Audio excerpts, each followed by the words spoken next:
Hi, I'm gonna speak a little bit about empowering women's tennis, which I think is really important since we have to listen to our bodies, we go through a lot of different changes, and when we get older, we go through our menstrual cycles and through our mood swings.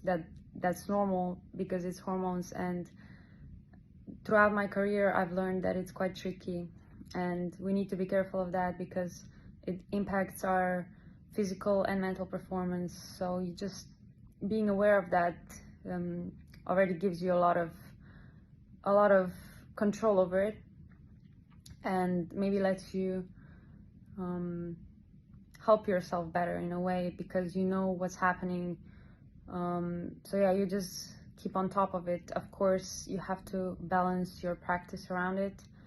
Recently, I've decided I'm not gonna practice as hard when I'm on my period, because personally I found it that I'm at 80% of my physical strength at that time. So at that time, 80% is my 100%. So that's what I mean by that. So I'm gonna take it a little bit easier. I'm not gonna push myself to the limits. If I have a match during my cycle, I'm gonna give it my best. I don't like to play around with hormones, so I just try to get the best out of the match, the best out of me, and listen to my body. That's the best I can do, and I take into consideration that what's happening is normal. So yeah, I also like to eat clean food, keep an eye on my diet. I try not to avoid anything. I don't like that because I think that we all should eat what we feel like. So I eat everything. I'm just careful of when I eat it, and in how much quantity I eat it. I love chocolate, but I'm gonna try to avoid sweets and heavy fat food, and like fried food before a tournament or before heavy practices.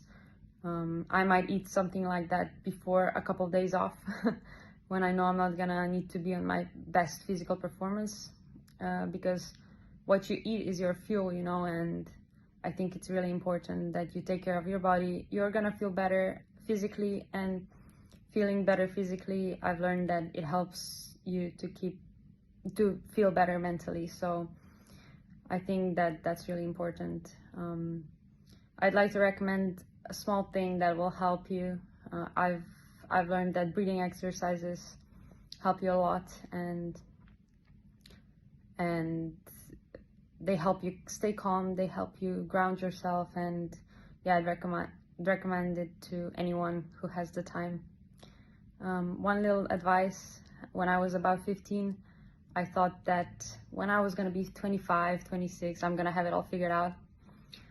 I'm 26 now, and I can say that I feel pretty good about my life and what I've done, but I still don't have anything just the way I want it, because it's never gonna be just the way you want it. You just go day by day and you try to give it your 100%, and that's it. That's all you can do. And if you give it your 100%, you feel it in deep inside of you that you're doing the right things. And when you have that feeling, when you can tick a box at the end of the day that you've done everything that you can for your own good, that's when you're doing the right thing, even if in that moment it might not feel exactly like that. So keep going, keep fighting. There are gonna be bad days, but at the end of the day, all you can do is get up and do the exact same thing the next day, because overall it'll work out, one way or the other. I'm a massive believer that things happen for a reason, and life is gonna push you in the right directions if you stay true to yourself and you do the right things.